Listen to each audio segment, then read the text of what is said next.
When you think of electricity, you think of Edison. When you think of radio, you think of Marconi. But there is one electrical genius who is nearly forgotten. A man who dreamed of giving the world an unlimited supply of energy. His name was Nikola Tesla, and he was the master of lightning. This program was made possible by contributions to your PBS station from viewers like you. Thank you.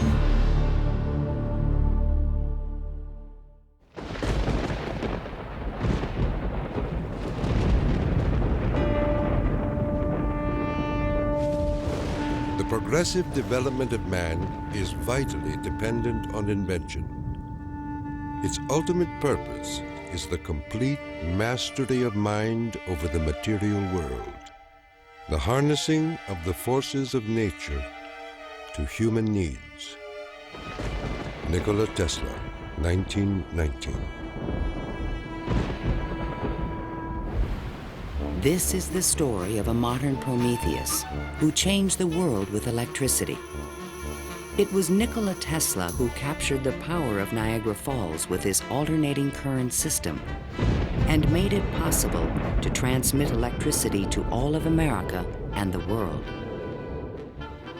It was Tesla who patented the technology for wireless communications that is used in all radio and television broadcasting. His incredible legacy can be seen in everything from remote control to neon and fluorescent lighting, X-rays, guided missiles, and even the Strategic Defense Initiative. Yet somehow history has overlooked this remarkable man. Tesla was indeed a genius of the first magnitude. He was a technological visionary. He could envision great things and make them work. He was a foreigner, an immigrant who arrived in America with only his dreams. A proud and sometimes arrogant man, he worked and locked horns with some of the most powerful people of his day. Thomas Edison, who resented his ideas. Guglielmo Marconi, who capitalized on his inventions. George Westinghouse, who created the Westinghouse Electric Company with Tesla's patents. And the great financier, J. Pierpont Morgan, who supported and then abandoned him. At the height of his career, Tesla was one of the most famous men in the world. His inventions helped America grow into a powerful industrial nation.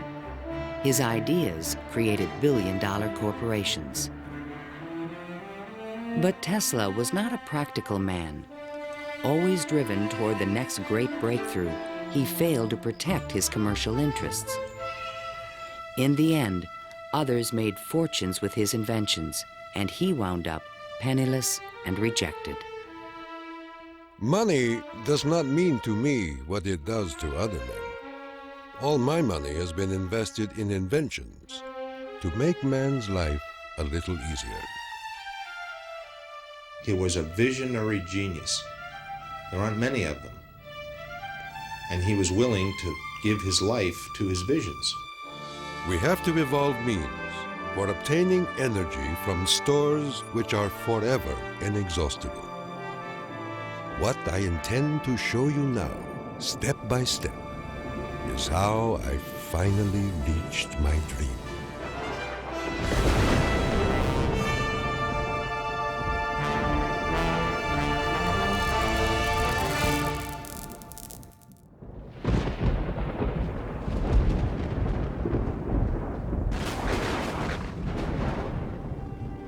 This is the house in which, by coincidence bizarre, I was born on the stroke of midnight between July 9 and 10, 1856.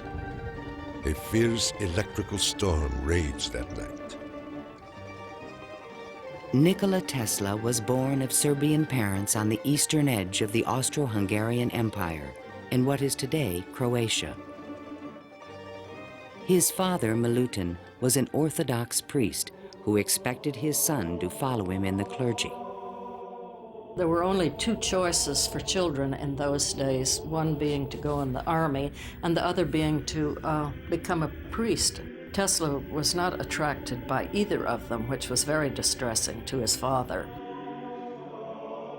My father was a very erudite man. The training he gave me comprised of guessing one another's thoughts and repeating long passages of verse. My mother descended from one of the oldest Serbian families in the country. She invented and constructed all kinds of tools and devices and wove the finest designs from thread. Her fingers were nimble enough to tie 3 knots in an eyelash. Early on, Tesla began to demonstrate an extraordinary imagination. In my boyhood, I suffered from a peculiar affliction due to the appearance of images, often accompanied by strong flashes of light. I was quite unable to distinguish whether what I saw was tangible or not. To give an example, I was fascinated by a description of Niagara, and I pictured in my imagination a big wheel run by the falls. I told my uncle that one day I would go to America and carry out this scheme. Then, at the age of 17, while preparing for the seminary, Tesla contracted cholera, and the brush with death changed his life forever. In one of the spells, which was thought to be my last, my father rushed into the room. "Perhaps," I said, "I may get well if you will let me study engineering." "You will go to the best technical institution in the world," he solemnly said. I came to life like another Lazarus, to the utter amazement of everyone. In 1877, at the age of 21, I traveled to Graz, Austria to begin my college education. Here, I quickly became obsessed with the science of electricity. I wanted to know more of this wonderful force. Every spark produced 1,000 echoes in my brain. In 1831, in England, Michael Faraday had discovered the principle of electromagnetic induction, which made it possible to generate electricity.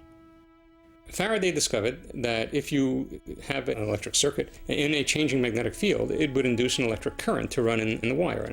So this was the invention of the method of creating oscillating or AC electric currents. And it was that invention that Tesla later harnessed into the electrical system that drives our civilization. Early electric motors operated on direct current electricity, but required a system of sparking connections to induce a rotary effect in the machine.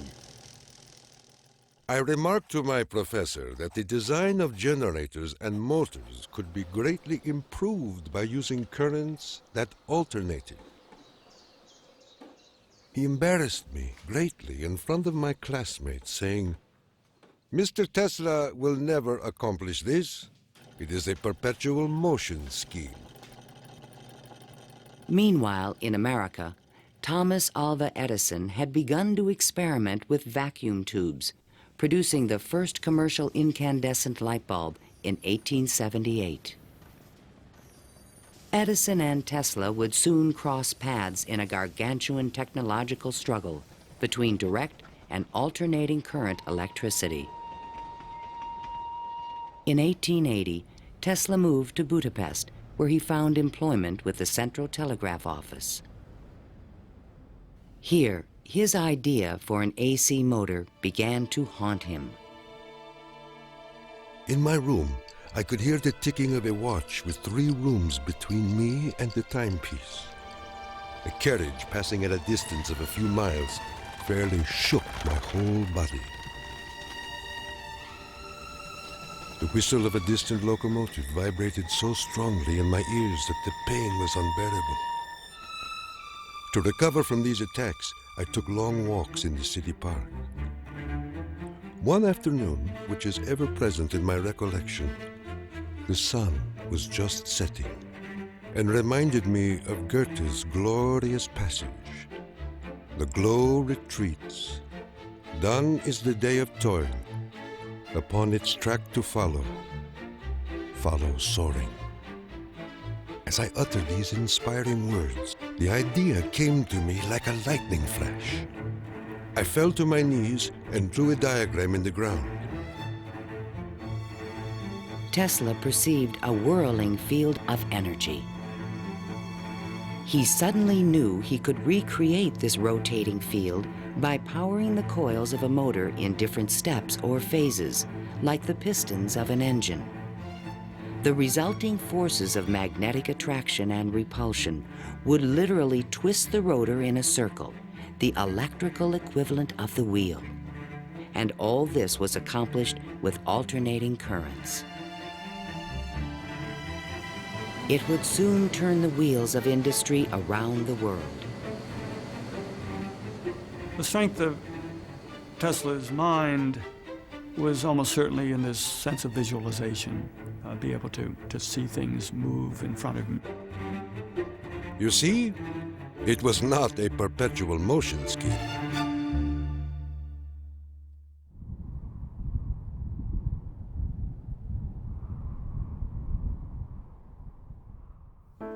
It had been the height of my ambition and my most ardent wish to see America and come in contact with the great Thomas Edison. Accordingly, I undertook the voyage, and after losing my money and tickets and passing through a series of mishaps, including a mutiny in which I almost lost my life, I landed on these blessed shores with 4 cents in my pocket. Tesla arrived in New York on June 6, 1884. A 28-year-old immigrant, he was filled with dreams of success in this strange new land. In his pocket, he carried a letter of recommendation from Charles Batchelor, one of Edison's associates in Europe. My dear Edison, I know 2 great men, and you are one of them. The other is this young man. Tesla came to America because he had tried to get his alternating current motor produced in Germany, and I believe in France as well, without any success. And he realized that there was probably only one person in the world who could help him with it, and that was Thomas Edison. New York had had electricity since the late 1870s. Edison installed his first DC power station on Pearl Street, near the financial district, in 1882. He did this with help from the great Wall Street financier, J. Pierpont Morgan. But the system was far from perfect. Electricity was a very new thing. Most people didn't understand what it was all about. They were very afraid of it. There were fires breaking out. The horses on the streets would get shocks through their shoes and run away. So it was a very exciting time for Edison. I was thrilled to the marrow meeting Edison. This great man had revolutionized the world with his incandescent lamp. And I was burning to show him my motor that ran on alternating currents. Edison had built his business on the direct current system, and any talk of alternating currents was an aggravation to him. The problem with direct current is that you can't change the voltage. What you generate, that's what you get. And if you generated the power at too high a voltage, you would blow out lamps at the other end. If you generated the proper power for the lamps and you want to go any great distance, then you need copper wire that's as thick as your arm. And the Edison people said, well, that's all right. We'll just have a power station every mile or so. DC was sufficient to power lights and run motors, but it could not be transmitted efficiently over long distances. By raising and lowering the voltage, AC could solve the problem of distance, but a working AC motor did not exist. In spite of their differences, Edison hired Tesla to improve the performance of his DC generators. Tesla said he was promised $50,000 if he was successful.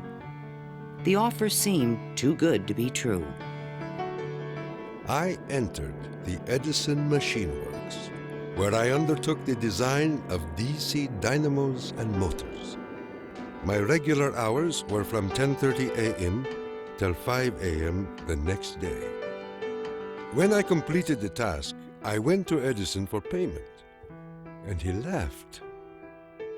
Edison was very amused by this. Said, "You just don't understand our American sense of humor, Mr. Tesla."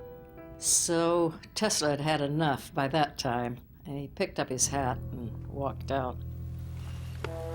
Tesla paid dearly for his pride. I lived through a year of bitter tears and hard labor, digging ditches for Edison's underground cables. But he was still determined to develop his AC motor. With help from a group of investors, he opened a laboratory on Liberty Street, only a few blocks from Edison's offices. There, he began to assemble a prototype of the motor he had envisioned 7 years earlier. Along with it, he developed all the components of the system of AC power generation and transmission still used today. In May of 1888, Tesla was ready to unveil his motor to the world.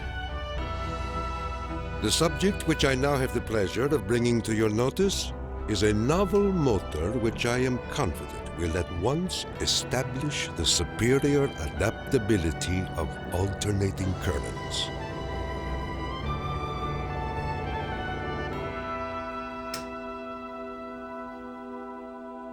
Over the next 5 years, 22 U.S. patents were awarded to Nikola Tesla for AC motors, generators, transformers, and transmission lines, the most valuable patents since the invention of the telephone.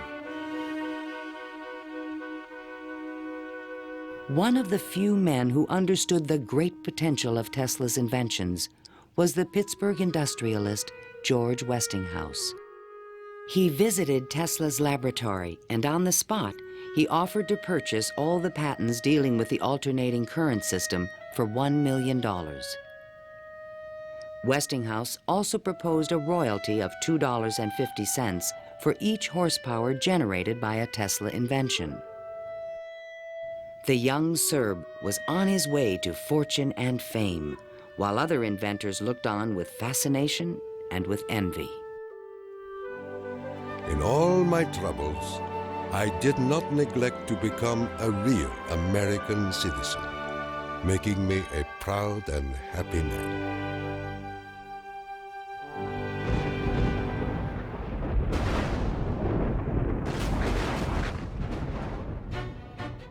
During the late 1880s, Edison began a negative media campaign to discredit the alternating current system of electricity being developed by Westinghouse and Tesla. It became known as the War of the Currents. My personal desire would be to prohibit entirely the use of alternating currents. They are as unnecessary as they are dangerous. Edison employees demonstrated the dangers of alternating current by electrocuting animals in public demonstrations. Just as certain as death, Westinghouse will kill a customer within 6 months after he puts in a system of any size. None of his plans worry me in the least. An Edison associate suggested using alternating current as a means of executing criminals. A test took place at New York's Auburn State Prison in 1890. Several gruesome attempts were required to kill the victim. disgusted witnesses claimed his spinal cord burst into flame.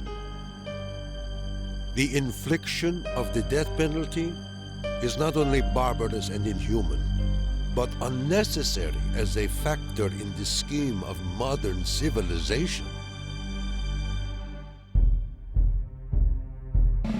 The War of the Currents came to a dramatic head in 1893. The Columbian Exposition in Chicago was to be the first World's Fair lighted by electricity. The Edison Company, the Thomson-Houston Company, they all got together and formed General Electric Company, 1892. And one of the first things they did, of course, was put in a bid for the job at the fair. Their bid was roughly $1 million. The Westinghouse bid was about $500,000, and naturally, Westinghouse got the job. In retaliation, GE refused to sell Westinghouse any of their Edison light bulbs. And they got some judge to say that Westinghouse couldn't use any one-piece lamps of any description at the fair. Westinghouse frantically devised a two-piece stopper lamp by fair time and saved the day. Now Tesla had a chance to make history in Chicago. His large AC generators would supply all of the fair's electricity and prove that his system would work on a large scale. On May 1st, 1893, 100,000 eager spectators filed into the fairgrounds, awed by the gleaming neoclassical architecture. Night fell. President Grover Cleveland pressed a button, and the fairgrounds exploded with brilliant tube lighting and multicolored searchlights. The most incredible display of lighting the world had ever seen.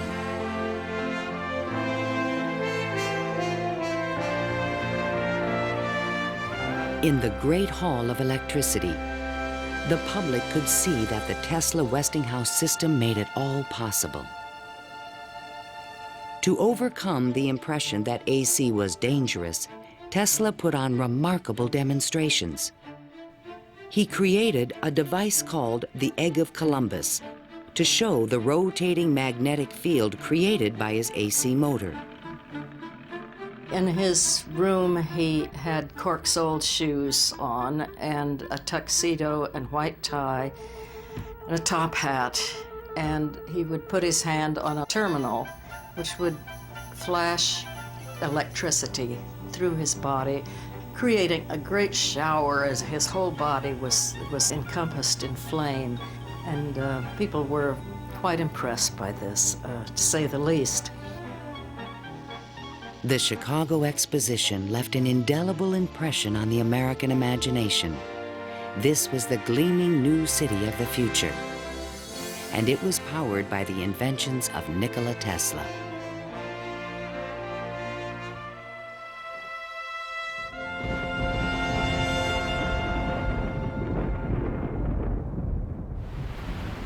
Since childhood, Tesla had dreamed of harnessing the power of the great natural wonder called Niagara Falls. The famous British physicist, Lord Kelvin, was now head of an international commission to find a way to use the fall's power. He had sent a cable to all the other members of his commission, and it said, "Trust you avoid the gigantic mistake of alternating current." But all this dramatically changed when Lord Kelvin attended the Chicago Exposition and saw the AC system in operation. A contract was immediately awarded to Westinghouse Electric to power the mighty cataract with AC. The technical challenge was daunting. The Niagara plan called for 3 5,000 horsepower alternators, the largest generators ever made. Tesla and Westinghouse engineers had heated disagreements about the operating frequency. Even when the system was finally installed, Tesla was the only person who was certain it would operate. The technical details have been completely worked out. All that now remains is for the switch to be thrown. In 1896, The system went online, and the electrical age began. The waters of the upper Niagara turned enormous water turbines connected by shafts to the massive 5,000 horsepower generators.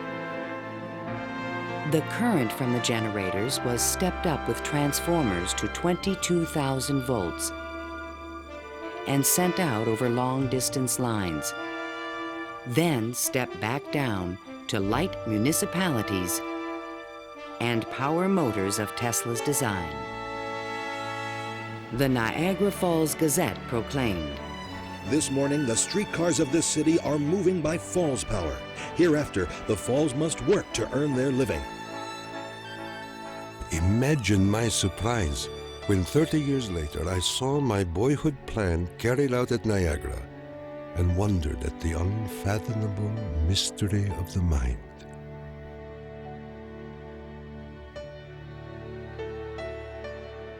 Within a few years, the number of generators at Niagara was increased to 10. By the turn of the century, the power lines stretched 360 miles to New York City. The War of the Currents was over, and Tesla was the winner. By the time Tesla effectively arrives on the scene with his motor, Edison is out of the business. He's basically written out of his own company. This was something Edison would not soon forget. In spite of the success of AC, Westinghouse had overextended his company's resources, leading to severe financial difficulties.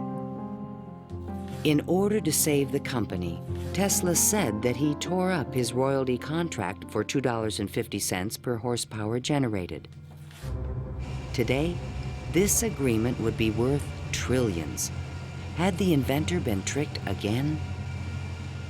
This is something that we've never found any record of in the Westinghouse annals. We do have something which is a memorandum of agreement about that, but it was never signed. But Tesla was ready to move on. I had already perceived enough to get the idea that energy could be transmitted and received without connecting wires in between. He was convinced his next invention would make him a millionaire once more.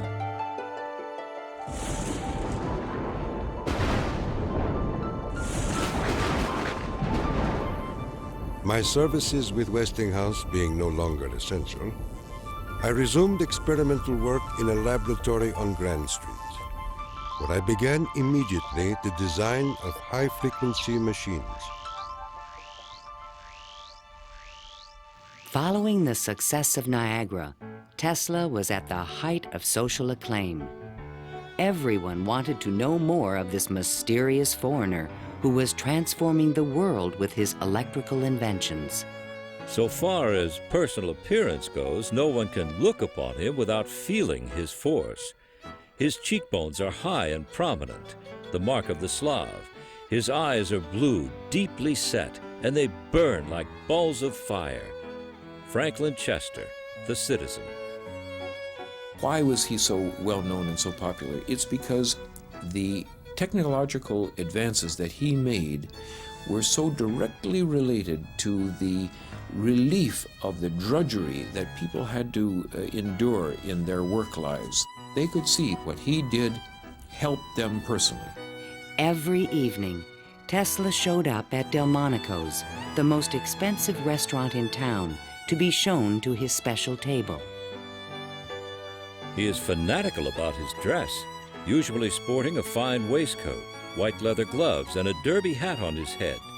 He is meticulous about his health and drinks a glass of whiskey a day, saying it will increase his life expectancy to 150 years of age.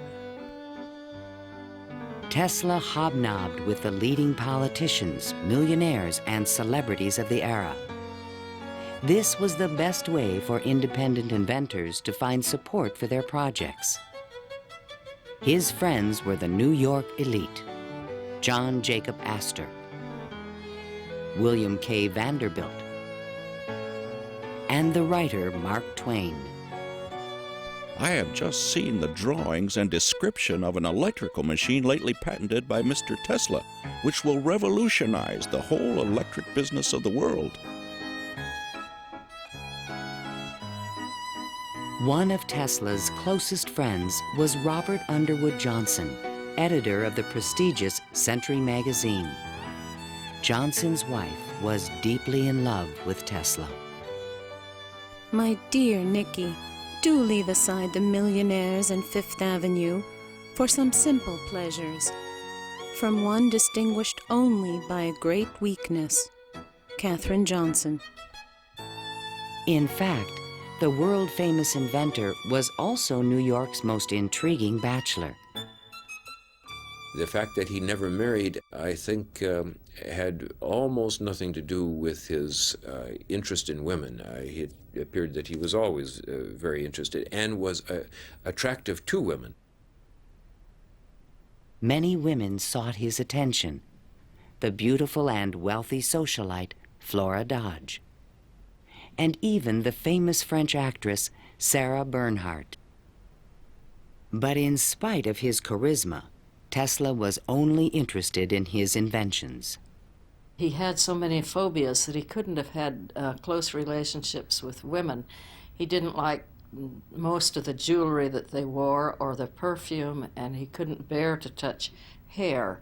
And and in fact, he didn't like to shake hands. And so these are all things that do tend to discourage intimate relationships. The inventor even claimed that he destroyed his sexuality at the age of 40. A certain French actress kept coming to me and made it impossible for me to concentrate. It's a pity, too, for sometimes I feel so lonely.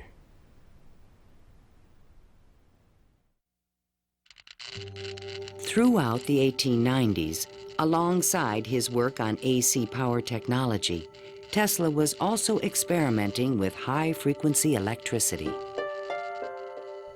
In 1873, James Clerk Maxwell in England had proven mathematically that light was electromagnetic radiation. Light was electricity, vibrating at an extremely high frequency. To explore this unknown world, Tesla invented a unique device, still known today as a Tesla coil. The Tesla coil is an instrument that can step up voltages to high voltages at high frequencies. That essentially transmits a radio signal. Tesla invited friends and potential investors to late-night demonstrations in his laboratory. In experiments, he would permit his guests to pass thousands of volts of electricity through their bodies to light a lamp or melt a wire in their hands. Mark Twain was always a willing subject. Thunder is good. Thunder is impressive. But it is lightning that does the work. Even today, it would be a little bit scary to go into Tesla's laboratory, and in those days when people didn't know anything about electricity, it must have been terrifying. With high frequencies, Tesla developed some of the first neon and fluorescent illumination. He also took the first X-ray photographs. But these discoveries quickly paled one day in 1890 when a vacuum tube illuminated in his hand without any wire connection. To me, it was the first evidence that I was transmitting energy through the air. This was the beginning of Tesla's lifelong obsession, the wireless transmission of energy.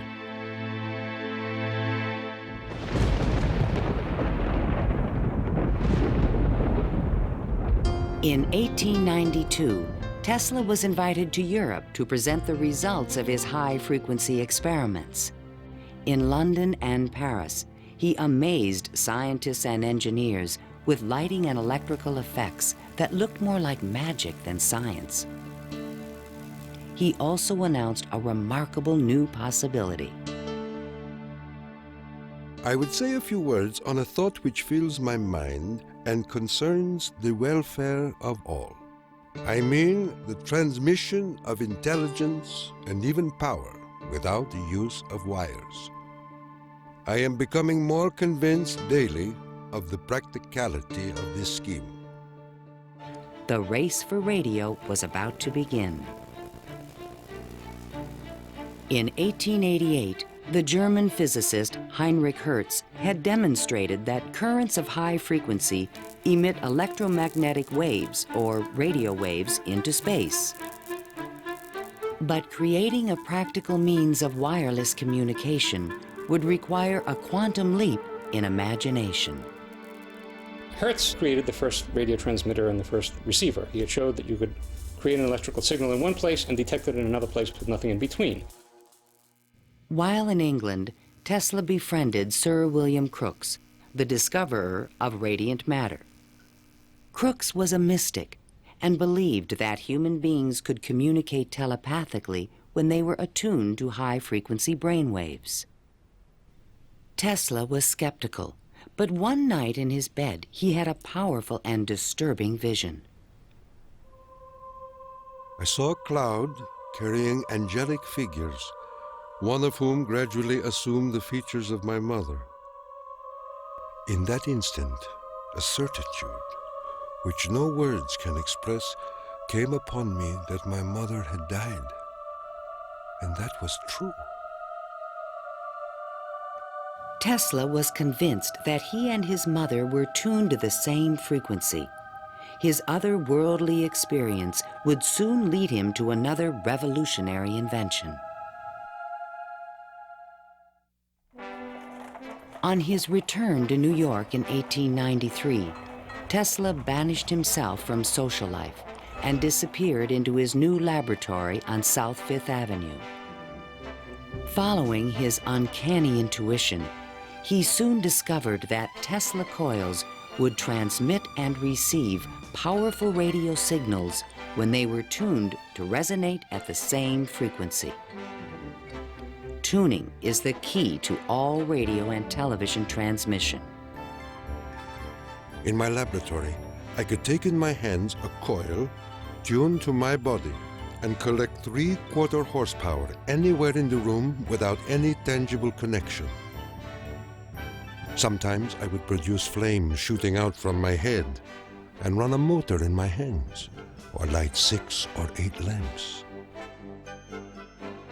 By early 1895, Tesla was ready to transmit a signal 50 miles to West Point, New York. He could now produce 1 million volts with his new conical coil. But that year, on the Ides of March, disaster struck. Fire broke out in the building which housed Tesla's laboratory. Everything was lost.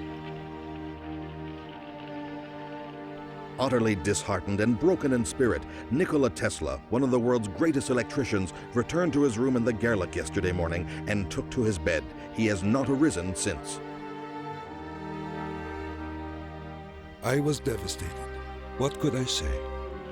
The work of a lifetime lost in a fire that lasted only an hour or so. The timing could not have been worse. In England, a young Italian experimenter named Guglielmo Marconi had been hard at work and created a device for wireless telegraphy. Concerned that Marconi would exploit his ideas, Tesla opened a new laboratory and rushed to complete his own system for wireless communication. This patent, filed by Tesla in September 1897, is the fundamental technology for radio. But it would be 50 years before Tesla got credit for his invention. Various people in various different countries had the idea of exploiting this as a means of communication. But I think Tesla was the one with the real vision, in which you would broadcast signals on a definite carrier frequency, And then you would have a series of antennas that were sensitive to one frequency only, tuned to a certain frequency, and would detect just one of these signals and make an intelligible transmission. Once again, his vision describes the world that we live in.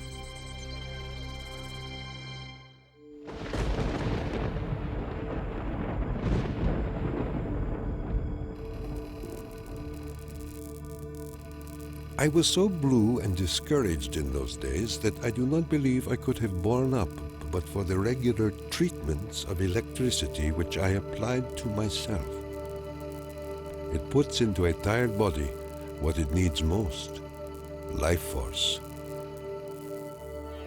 Following the destruction of his laboratory, Tesla developed a deeper interest in Eastern thought and spiritualism. Mr. Tesla was charmed to hear about the Vedantic prana and Akash and the Kalpis, which he claims are the only theories modern science can entertain. Inspired by the Hindu teacher Swami Vivekananda, Tesla began to look at the universe as a symphony of vibrations and waves. We are whirling through endless space with an inconceivable speed. Everything is spinning. Everywhere there is energy. There must be some way of availing ourselves of this energy more completely. In 1898, an unusual experiment took place in Tesla's laboratory. He attached a small mechanical oscillator to an iron pillar. Precisely timed pulses from the device made the entire building tremble. Windows started crashing around the area, and he, being at the epicenter, didn't notice anything happening until some police came bursting into his laboratory. It was just at the moment where he'd picked up a sledgehammer and broken the oscillator. He just said to the policemen that how too bad that they had just missed an interesting experiment. Tesla was, I would say, obsessed with frequency, the notion of resonance. The story where he takes the device and puts it on the girder in his office and, gets the frequency of the building and supposedly, it's an apocryphal story, I'm sure, but it gets right at the core that, hey, if I've got the right frequency, I can move the world. And indeed, he talks about the frequency of the Earth, and that if he can do that, he can, almost literally split the Earth in half. Meanwhile, Marconi was doing more practical things and succeeded in transmitting a signal 5 miles on the Salisbury Plain in England. Not to be outdone, Tesla decided to introduce an entirely new invention. In a specially constructed pool, potential backers were amazed to see the inventor controlling the motions of a small mechanical boat with no wires attached to it. This was the world's first radio-controlled device. The machine even seemed to think. Someone threw out the question, what is the cube root of 64? And 4 flashes came back. The audience was so surprised, Tesla had to remove the lid to prove no one was inside.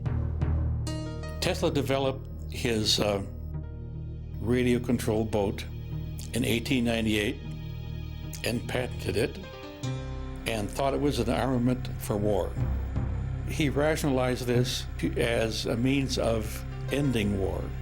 The military who looked at it thought it was too complicated and vulnerable.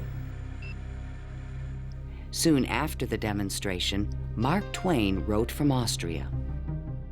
Dear Mr. Tesla, have you the Austrian and English patents on that destructive terror which you have been inventing, and thus make war henceforth impossible? If so, won't you set a price on them and commission me to sell them? Sincerely yours, Mark Twain. But I have no desire to be remembered as the inventor of a purely destructive device. I prefer to be remembered as the inventor who abolished war. That will be my highest pride.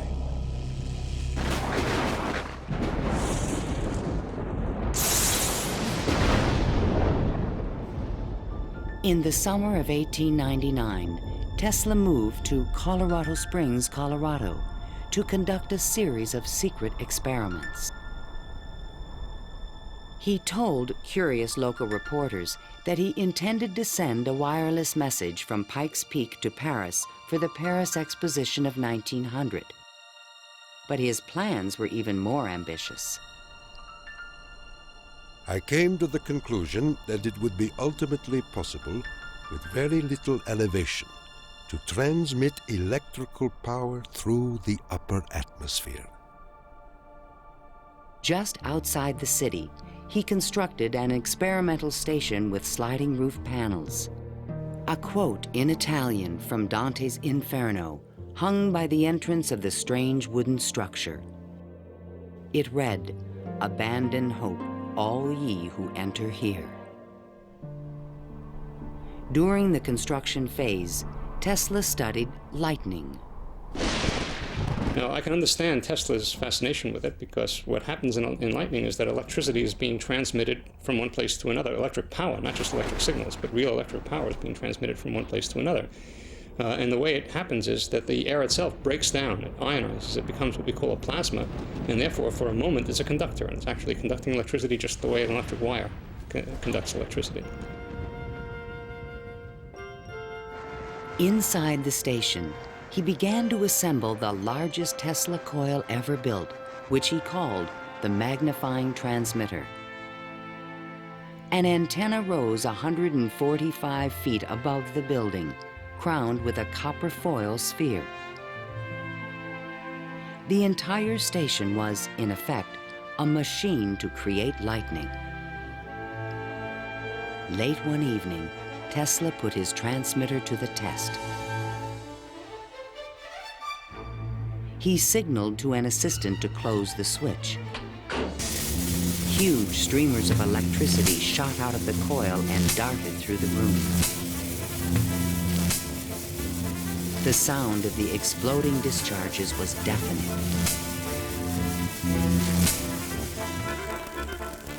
Outside, above the building, bursts of artificial lightning, more than 100 feet long, began to shoot out of the ball atop the antenna. Its thunder could be heard 20 miles away in the small mining town of Cripple Creek.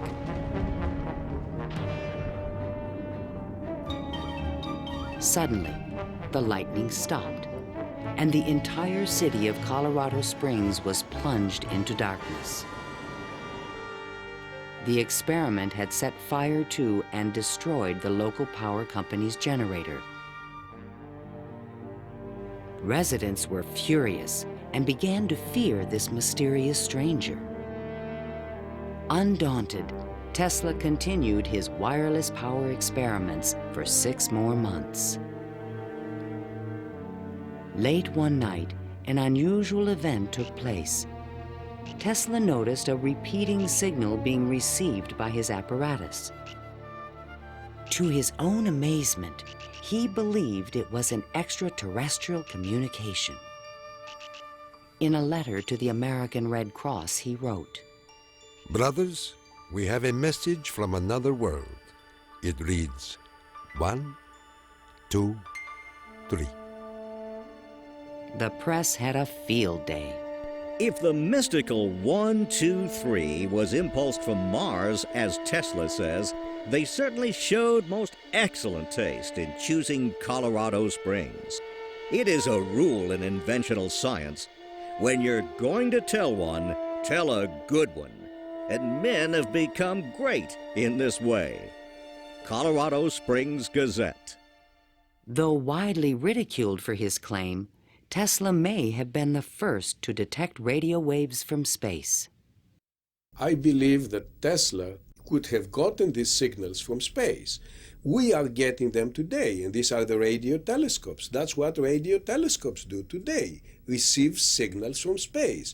They're not from alien civilizations, but they are from the sun and from the stars. On January 7th, 1900, Tesla boarded a train back to New York City. Perhaps he had mastered the power of lightning, or at least that's what he believed. The law which I discovered in Colorado is wonderful, and it means that results undreamed of before will be possible as soon as a large plant is constructed in accordance with my plan. See the excitement coming.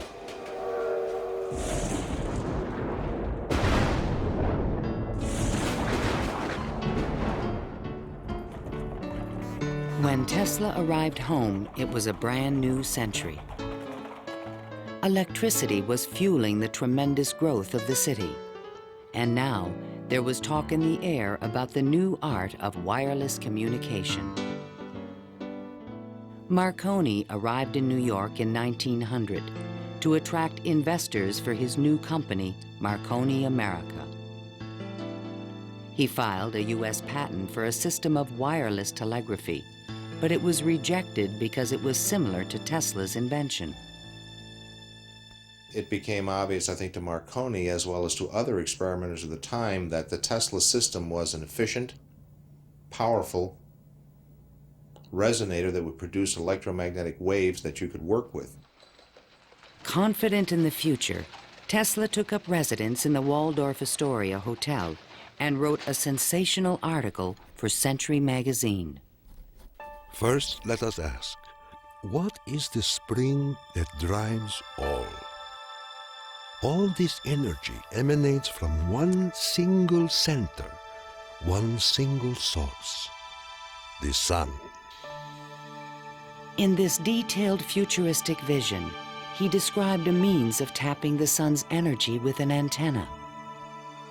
He suggested that it would be possible to control the weather with electrical energy. He predicted that wars would soon be eliminated by machines. And to unite all nations, he proposed a global system of wireless communications. When wireless is fully applied, the Earth will be converted into a huge brain, capable of response in every one of its parts. It tells us about a vision he had for both power and communications, that he wasn't going to think small. He was going to think globally on this. And that's all very nice if it works. The idea of a global communications network was very appealing to one of the world's most powerful men, J. Pierpont Morgan. He agreed to invest $150,000 into Tesla's worldwide radio broadcast center. But the inventor's real plan was to transmit without wires industrial levels of electrical power. Tesla chose to keep this a secret from his investor. In the summer of 1900, Tesla moved to Shoreham, Long Island, and began construction of a huge tower and plant called Wardenclyffe. This Tower of Dreams was made entirely of large wood beams and rose 187 feet above the ground. The plant next to the tower was designed by the architect Stanford White and was constructed under strict secrecy. He certainly could have sent signals across the Atlantic with no trouble with a station of that magnitude. But he was still pursuing wireless power transmission. The tower would light up at night, shooting sparks, making noises. Such experiments, they alarmed the whole area. Then, on December 8, 1901, Marconi took another step forward and transmitted his famous letter S across the Atlantic. Tesla dismissed the Italian's advances. Marconi is a good fellow. Let him continue. He is using 17 of my patents. The simple fact about Marconi is that he used Tesla's system to transmit signals and claimed that these were ideas that he had developed himself. Morgan began to doubt the wisdom of his investment. Marconi's system not only worked, it was also inexpensive. And technical problems were beginning to catch up with Tesla. He went back to Morgan again, asked for more money. Morgan says, "Where's the radio transmissions across the Atlantic? How's that coming along?" Well, it wasn't coming along. Tesla was forced to tell Morgan his real plan. What I contemplate and what I can certainly accomplish, Mr. Morgan, is not a simple transmission of messages, but rather the worldwide transmission of electrical power. A single plant of but 100 horsepower can operate hundreds of millions of instruments. But Morgan was a practical businessman and had already decided to back Marconi. I have received your letter, and in reply would say that I should not feel disposed at present to make any further advances. J. Pierpont Morgan. Word spread rapidly that the investor had pulled out of Wardenclyffe, and Tesla was financially ruined. Late one night in 1903, the residents of Shoreham were astonished to see bright light emanating from the tower and an effect in the air like the aurora borealis. But in fact, Tesla could not transmit wireless power. And his major defect was he was dreaming, but he was doing very few calculations on paper. Because on paper, he could have realized that you can transmit power, but not very much power. You can transmit power to hear the radio or for television or for a telephone. But once you want to start turning lights in which you really need high currents, the power gets diluted because space is very large. To his dying day, Tesla believed it could be done. It is not a dream. It is a simple feat of scientific electrical engineering, only expensive. Blind, faint-hearted, doubting world.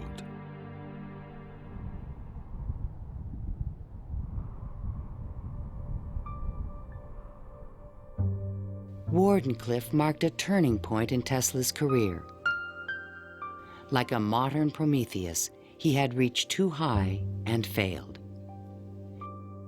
In 1904, the U.S. Patent Office suddenly reversed its previous decisions and gave Marconi a patent for radio. 1 year later, Tesla's fundamental AC patents expired. Now the inventions that powered the world could be used by anyone free of charge. The public didn't realize that he had made this invention that had made billionaires out of corporations, and that he himself was broke. With no money to carry on his work, Tesla began to sink into an isolated world. He was totally disinterested in business. I think it not necessarily bored him, but he didn't make the relationship between the importance of business and the importance of his invention and discovery. Occasionally, he was seen in public parks feeding the pigeons. These are my sincere friends. Tesla's melancholy turned to anger in 1909 when Marconi was awarded a Nobel Prize. Mr. Marconi is a donkey. The question of Tesla and radio is certainly a very interesting one. It's clear that Tesla, in terms of certain basic notions of radio, was very early, if not first, in expressing them and even of getting of taking them to the patent stage. In desperate need of money, Tesla brought suit against the Marconi company, claiming that his patent rights had been infringed. But he lacked the resources to wage a legal battle with a large corporation, and ultimately gave up. Marconi had received the Nobel Prize for work that Tesla correctly believed to be his own. I suppose everything is fair in wireless as in warfare. In 1915, the Nobel Prize entered Tesla's life once again. The Swedish government has decided to distribute the Nobel Prizes next week as follows. Physics, Thomas A. Edison and Nikola Tesla. Even Tesla was surprised by the front-page announcement in the New York Times. I have concluded the honor conferred upon me concerns the transmission of electrical energy without wires. But 1 week later, the award was given to William H. Bragg of Oxford, England, for his work with X-rays and crystal structure. The embarrassing situation was never really explained. A rumor spread that Tesla had refused to share the prize with Edison. The difference that the Nobel Prize could have made in Tesla's life soon became evident. Testimony given by Nikola Tesla, the electrical inventor, in a judgment for $935 back taxes was filed yesterday. Mr. Tesla said under oath that he was penniless and had been living on credit. In an attempt to give him long overdue recognition, the American Institute of Electrical Engineers decided to award Tesla their prestigious Edison Medal. But on the night of the presentation, the guest of honor was missing. And Edison was conveniently away on business. They found Tesla across the street by the New York Public Library, feeding the pigeons. Later that night, he was persuaded to accept his medal and announced that he had finally completed his invention to transmit wireless power. The energy goes to a distant place, and you will see something like the aurora borealis. To conclude, we are coming to great results. The audience thought Tesla was losing touch with reality.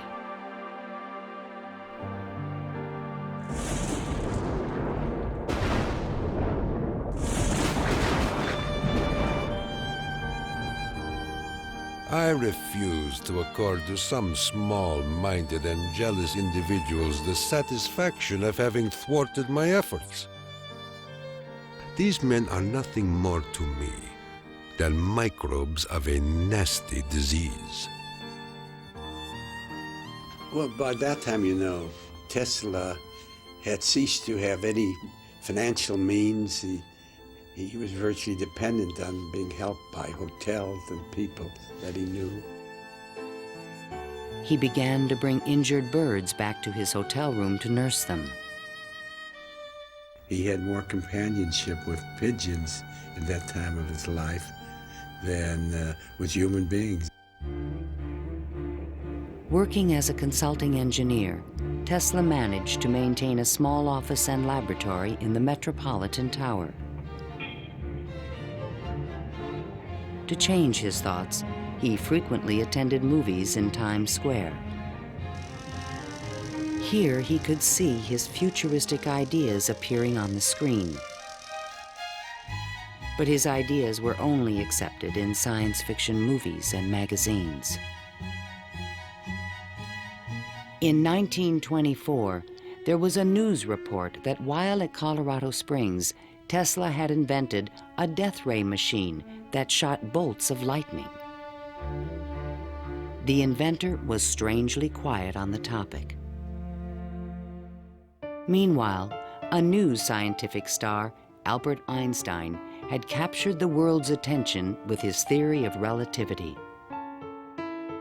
Tesla continuously attacked the validity of Einstein's work. Scientists today wander through equation after equation that have no relation to reality. If we were to release the energy of atoms, instead of a blessing, it might bring disaster to mankind. But no one took him seriously. I think that every generation of scientists feels that the new ideas that come along that replace their own ideas represent a loss rather than a gain. Tesla believed that Einstein was taking us intellectually in the wrong direction. Rejected by traditional science, Tesla's interests again turned to the esoteric. His intellect seemed to embrace a lot of different areas quite easily. What he lacked were the social skills. And that's that's an enormous shame because it interfered with his ability to use that genius, to be practical.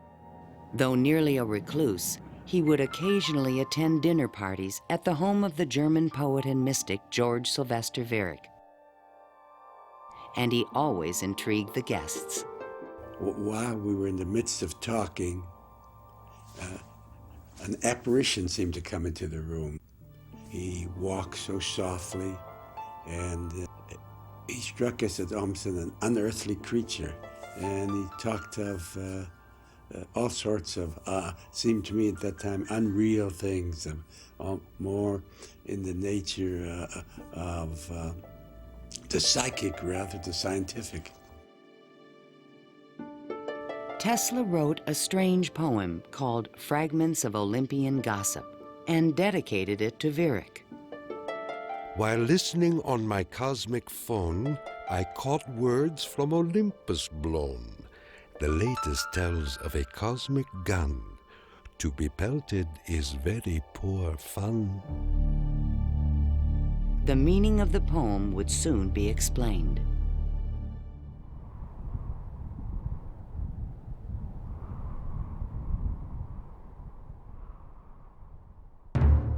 I inherited from my father an ineradicable hatred of war.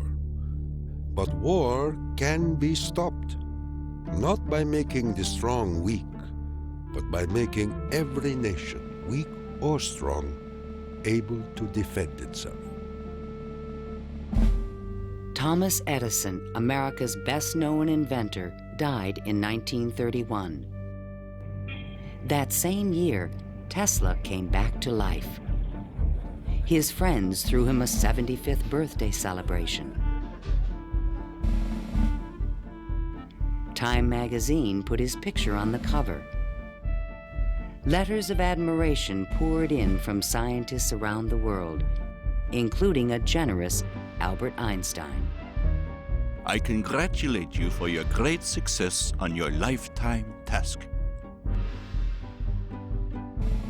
Basking in the attention, Tesla announced at a press conference that he had discovered a completely new source of power. The idea, when it first burst upon me, was a tremendous shock. And let me say that it has nothing to do with releasing so-called atomic energy. I think that a lot of the proposals that he made in his later life were so esoteric as to be impractical in that time and even in the current time. When the Nazis rose to power in Germany, Tesla decided that the time was right to reveal his new source of power, a man-made form of lightning called teleforce that could shoot an airplane from the sky. Nikola Tesla, electrical wizard and radio pioneer, announced that he was working on a machine to create a powerful electrical death beam which could wipe out armies in a flash and destroy huge fleets of ships or planes. The concept of using lightning bolts as a weapon certainly is millennia old. It goes back at least to the ancient Greeks. Think of Zeus throwing lightning bolts. The main contribution that Tesla had was to come up with a true scientific, rational, at least concept of coming up with controlling these lightning bolts and projecting them over long distances.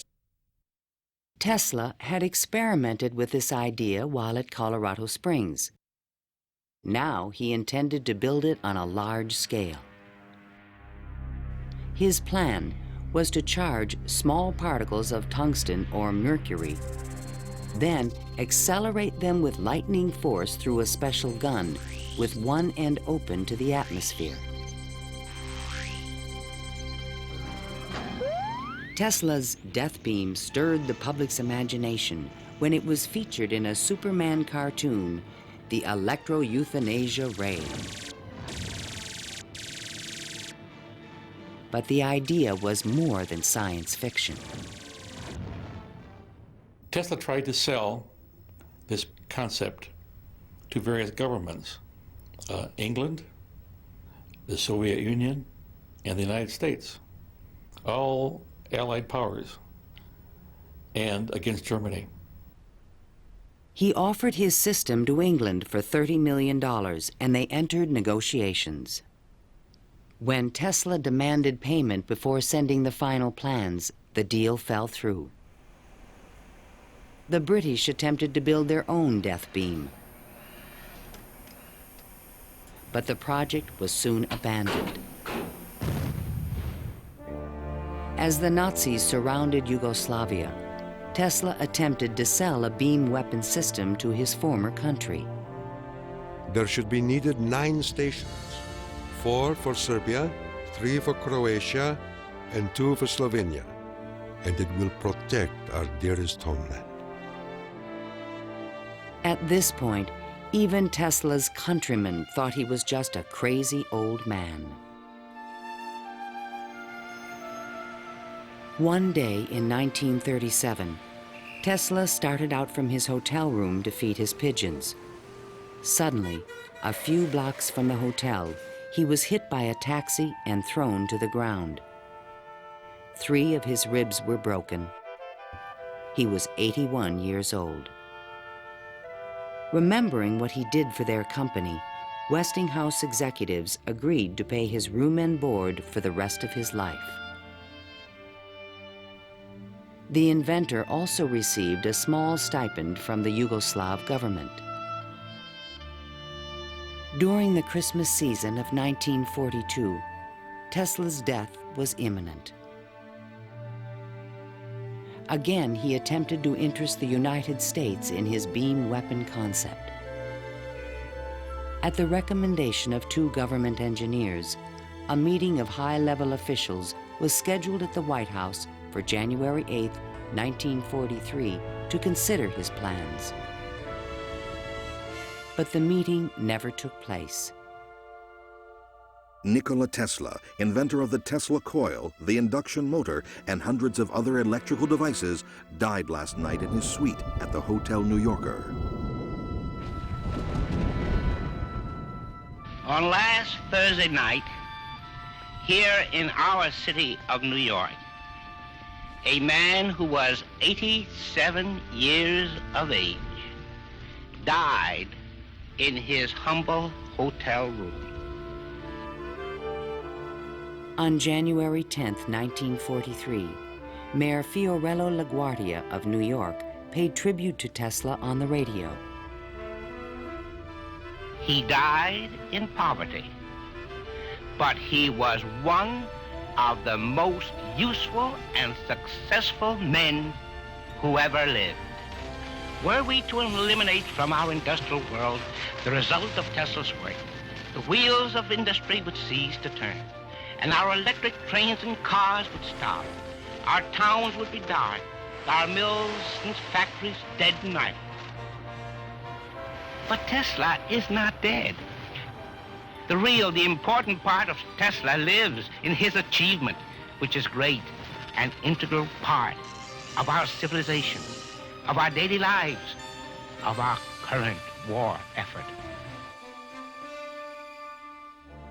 Ironically, only 5 months after Tesla's death, the United States Supreme Court declared elements of the Marconi patent invalid. The decision confirmed Nikola Tesla's patent priority for the fundamental technology of radio.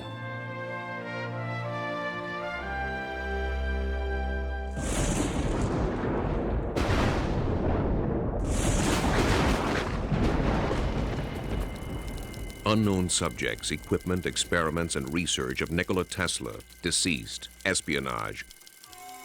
Following Tesla's death, fears rapidly increased that he might have invented a powerful new weapon. FBI Special Agent in Charge, P.E. Foxworth, was called in to investigate. He had been informed that Tesla's papers were not secure. Tesla is reported to have completed and perfected his experiments in the radio transmission of electrical power, commonly referred to as the death ray. A distant relative of Tesla, named Sava Kasanovich, is taking steps to get possession of these important documents and plans. Tesla's nephew, Kosanovich, was an up-and-coming Yugoslav diplomat with suspected connections with the communists. He insisted that his uncle's effects be returned to Yugoslavia. Kosanovich had asked the locksmith to come and open the safe, thinking there might be a testament, a will, in the safe. A will was never located. And there was a lot of talk then about secret weapons and negotiations with the USSR. There was all kind of talk, you know. Shortly before his death, Tesla showed a delivery boy a box in his room that he said contained a powerful weapon. A number of people call me and ask me, did I see in the hotel room a certain kind of a box, you know? They were looking for some secret contraption that Tesla had invented. I never saw anything like that. The U.S. Office of Alien Property immediately seized all of Tesla's possessions until their ownership could be established. There's every evidence that they did look through all his papers, because the papers were not in order and certain things were missing. All his technical papers on beam weapons were secretly microfilmed by U.S. military agents. On August 6, 1945, the first atomic bomb was exploded on Hiroshima, Japan. Soon after, the bomb would be in the Soviets' hands. During this period, copies of Tesla's papers on the beam weapon were shipped to Wright Field in Dayton, Ohio. There, a top-secret research program began called Project Nick to find a defense against nuclear missile attack. Copies of some of his papers were sent to Wright-Patterson in 1945, not to my facility, not even the predecessor of my facility, but to another part of the base for analysis. And then they vanished. Nobody seems to know what happened to them. In 1952, Sava Kasanovich obtained permission from U.S. authorities to return Tesla's estate, still stored in New York, to the inventor's homeland.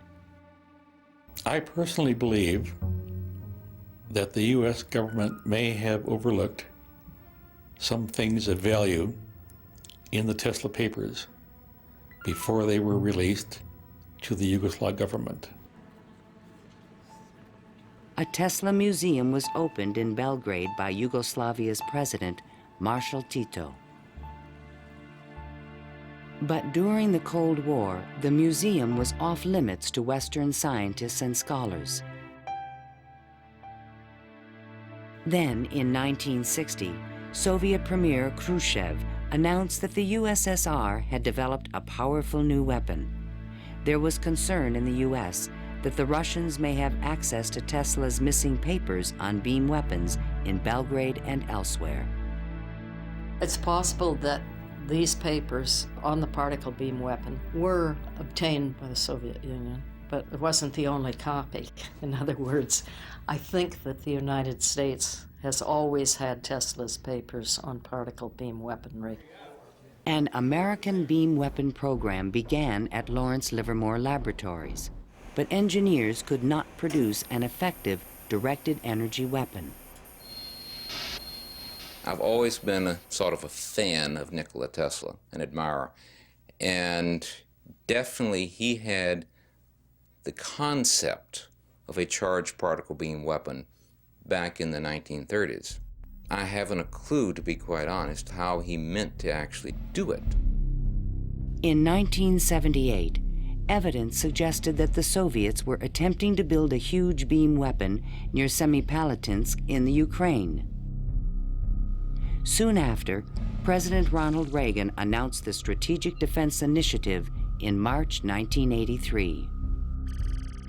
I call upon the scientific community in our country, those who gave us nuclear weapons, to turn their great talents now to the cause of mankind and world peace, to give us the means of rendering these nuclear weapons impotent and obsolete.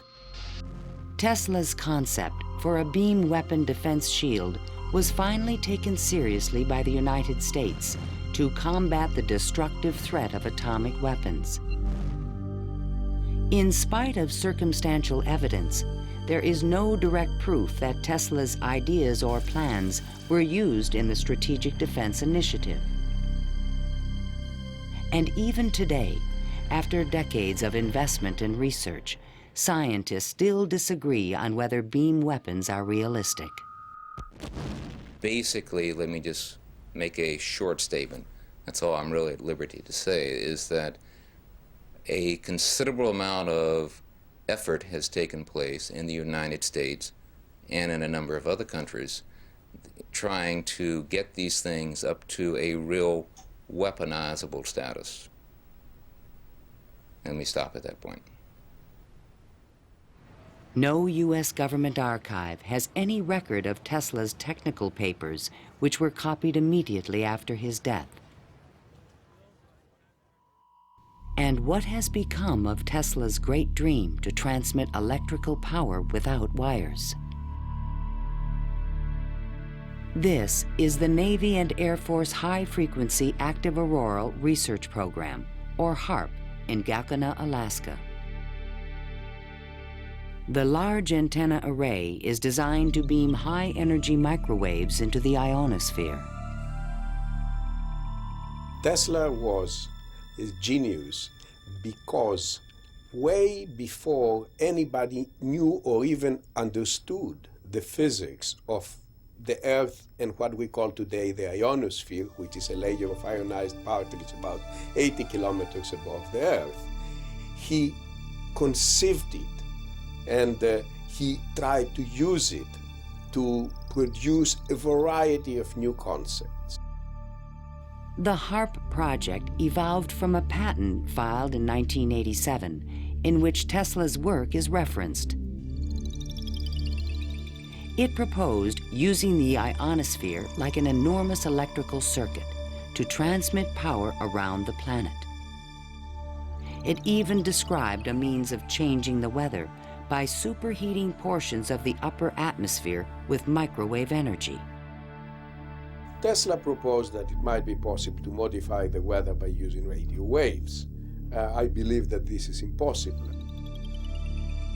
Ionospheric modification is still in its early experimental stages, but microwave technology has already made it possible to transmit wireless power with the use of satellites.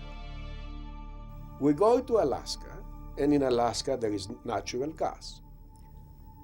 In order to send it somewhere, you have to create a pipeline. That's very expensive. So we said, all right, let's go into Alaska, create microwaves from the natural gas, send them to a satellite at a particular geosynchronous orbit, put a reflector there, and send it to Japan. And in Japan now, you get the antenna, which transforms these microwaves into 60 hertz, and you get electricity. So you make essentially Tesla's dream. The scientific man does not aim at an immediate result. He does not expect that his advanced ideas will be readily taken up. His work is like that of the planter for the future. His duty is to lay the foundation for those who are to come and point the way. He was special. I mean, he was unique. He was unusual in all sorts of ways. And if we are to understand our own creativity, our own ability to invent, there's an awful lot to be learned by studying the way in which he created. The day when we shall know exactly what electricity is will chronicle an event probably greater more important than any other recorded in the history of the human race. Then it will be a mere question of time when men will succeed in attaching their machinery to the very real work of nature. See the excitement coming.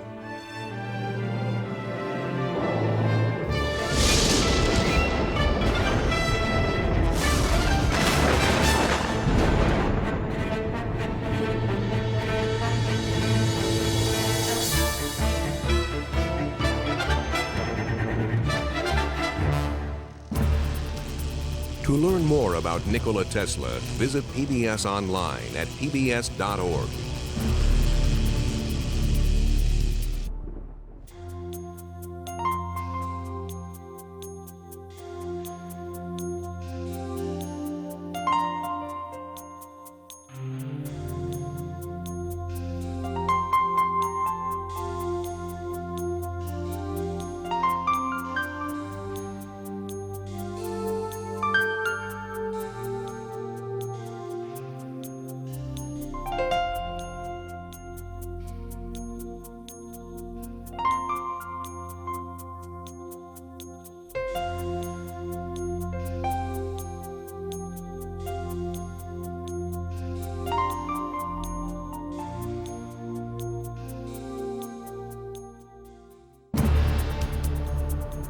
This program was made possible by contributions to your PBS station from viewers like you.